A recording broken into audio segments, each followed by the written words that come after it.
Hello everyone, and welcome back to another video. In today's video we're going with the patch notes for a Dreamy Summer Getaway, or Summer GELDA, which was sad, but it is true. Her promotional art today was basically her full nude, which I thought was absolutely crazy to post, but fair enough. But yeah, this is her. She looks okay. She is a demon once again. Seriously, she's unknown with an additional race of demon. We get 43 tickets, as you can see there, and there's a bunch of other stuff which we'll go through, which they're adding as well. So you've got new Demon GELDA, so her banner is a 600, but she does actually have a 1200 reward as well, which, as you can see here, is some URs, but we'll go over that, of course, at the end as well when we go to the banner. These are her outfits, all purchasable, so two are purchasable with cash, one is a purchase with diamonds, which isn't too bad, so you only really have to buy 2 sets of outfits, which is not bad. New card set, increase demon allies damage, defense related stats by N% and decrease their damage taken by X% as well. Basically just a very defensive set. This new GELDA gives lots of damage reduction, increased HP, and is pretty crazy. I probably will be summoning on the new melee, so that video will be out later today. New Thor relic, which was a relic I was sort of hoping for, to be honest. Adds 200k to the divine lightning value at the start of the battle, so you immediately start with 200,000 out of 300,000, which is really good. Increase crit chance by 30% and damage dealt by 50% when the hero uses a skill while Thundergod's Judgment is active. So that's really good, a 50% damage increase when she's got her additional 50% death damage, as well as the attack related stat boost as well she gets on top of the actual buff itself. So this is going to be absolutely crazy. I am going to try out on Demonic Beast. I'll try out on Bird, where she does want to get excel heavily. We'll be trying her on there and see how good she is. Bundles. Login rewards. Here we go. We get 40 summons split over 4 days. So if I do not get GELDA within 480 diamonds, I will just wait the whole 4 days because there's no point in me wasting diamonds. So she's going to be summoning on melee as well and getting all her outfits. You've then got these rewards as well, which is fine. 30 diamonds from the quest. They've got a new quest reward, new quest system, which is something like 4 nights one, I think it is. Got the event, which is the, whatever it's called, the buff. So you got the event buff stage thing they're bringing back. Stages 1 and 2 will be released now. And then on September 11th, we will get the 3rd and 4th tier as well. You can start working on the 3rd and 4th tier already after you complete the 1st and 2nd. It does still accumulate the points, so you can immediately unlock these 2 stages. So we get the In Search of the Island of Illusion, which is a new Percival story, which as you can see here is where we get our 30 diamonds from for completing that. It does contain other rewards as well. You got some other stuff. What else is there? Oh, the Hawk Eat event, as you can see there. These are the rewards you get from, I guess, the missions. They give you those rewards. And these are the materials, I guess, you can get or you do get guaranteed.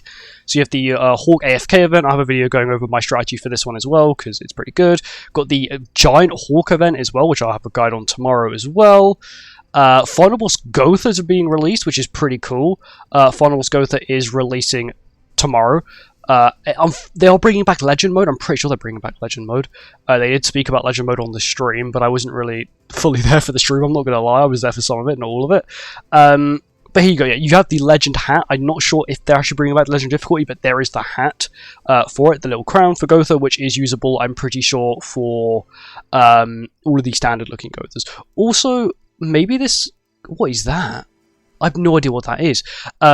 Never seen that weapon before. Maybe it does work with the new Gotha, the UR Gotha, but I'm pretty sure this only works with red, green, and blue SSR Gotha.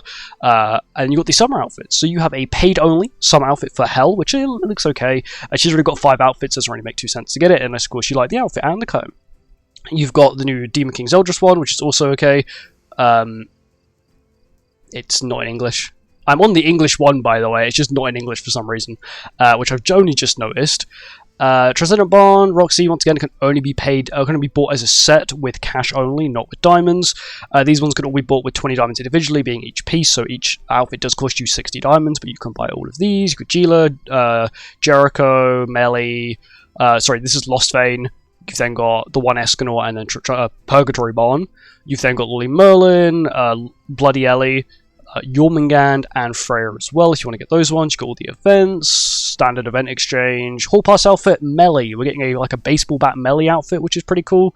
They added some new rewards, so patrol reward improvement special mission added, so they can add special missions. I'm not sure it's every day or for a set period of time.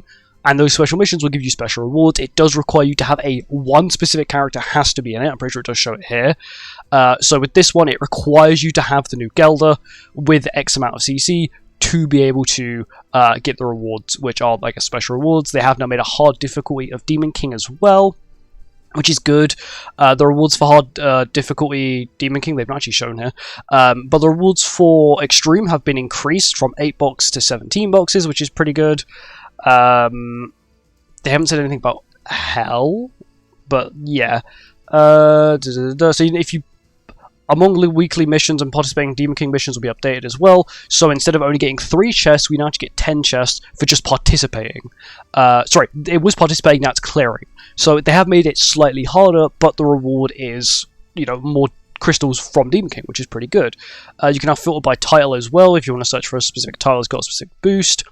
They've added actual uses for these sort of useless missions.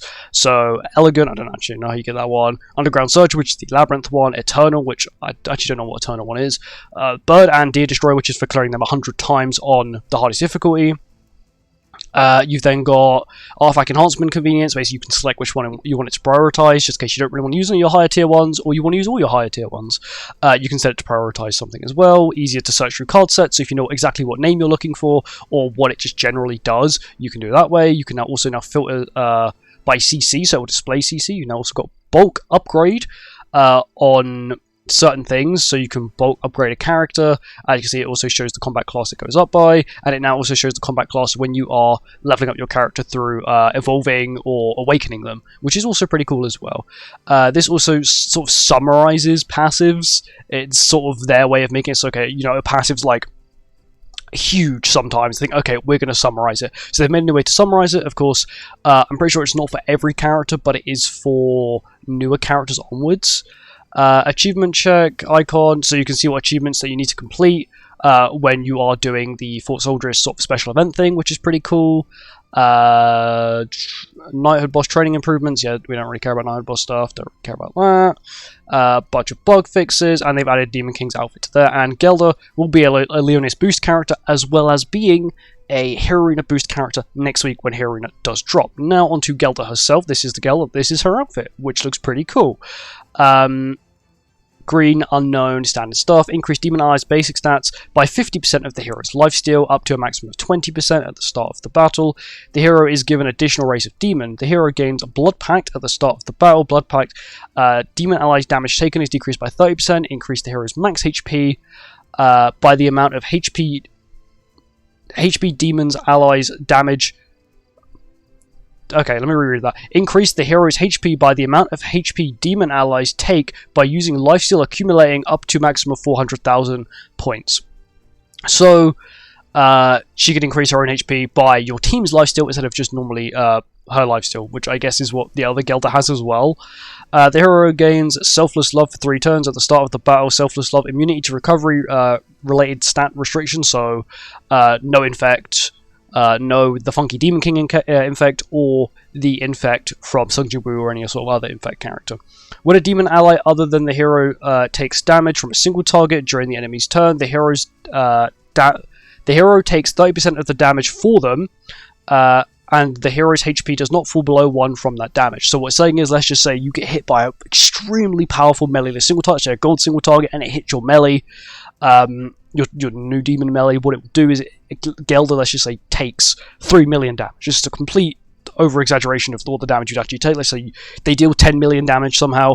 GELDA takes 3 million, but she only got 1 million health. She will be taken to 1 HP, and she cannot be killed through that additional sort of devouring of damage from your allies. At the start of the ally's turn, the hero recovers HP equal to 50% of the diminished HP, and the hero's damage dealt is increased by 20% up to 60%. That does scale with all levels, sadly. Inflicts blood clot damage equal to 300% of attack, so she's now attack-based, on all enemies. Blood clot is 1% damage per 1% of the target's HP remaining. Inflicts damage equal to 80% of accumulated blood pact value on the target. Blood pact, of course, is this. So she is sort of HP-based to a degree, but she can be attack-based, but also get the life steal as well, which boosts her attack even more, sort of giving her like a minimum damage to a degree. And then you've got inflicts bloodstain damage equal to 270% of attack on all enemies, so she does have double AoE skills. And bloodstain is additional damage equal to the 35% of the target's remaining HP, not hers, the enemy's remaining HP. So of course, this is designed to counteract HP-based characters, of course, like the new melee, and also like this new GELDA as well.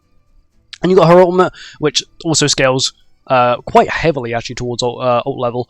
Applies infect on all enemies for 2 turns, grants the hero the effect which increases their damage dealt by 80% for 3 turns, then inflicts blood clot damage equal to 500% of attack. This is of course on, I'm pretty sure on every enemy, as you can see here, so we know what the effect does, we know what that does as well. And now we can actually have a look at the effects itself. So the ultimate is always an 80% damage increase, that does not scale with ult level. Or at least not that it displays here. Infect is only applied at 3/6, so you need to get the ultimate 3/6 if you want to have Infect on it. Self-love, so the damage taken on behalf of allies at 1/6 is 20%, and then it's a 30% from 2/6 up to 6/6.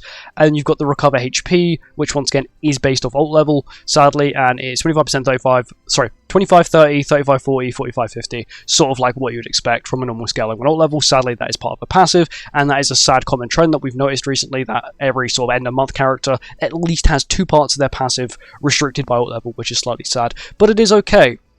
Onto the banner itself, as you can see, you see Hell on there. The banner itself is a 600 banner. Let's zoom out a little bit. So at 300, you are guaranteed to get an SSR. At 600, you're guaranteed GELDA. And then on your second rotation, so when you, let's say you're going for 1200 diamonds, you're still guaranteed a SSR at 300, and then you can pick one of these characters at 600 once again. So if you're doing 2 rotations, let's just say for Hell, or for Tyr, or for Thor, or Escanor, or Lance even, you can go the 2 rotations to get them. They are UR based, so of course if you want them, whether you want Thor for Heroic for Bird, or you want Tyr for Deer, or you want Hell because you don't have Hell, or Anne, or Esterosa. Esterosa's sort of been kicked off the demon team at this point, sadly. But yeah, that is it. This update has come with quite a bit. Not as much content as I was expecting. I was sort of expecting maybe some new permanent content, but maybe the next update will have that permanent content. But anyway, thank you for watching. Make sure to like, comment, subscribe, and I'll see you guys later in the next one. Goodbye.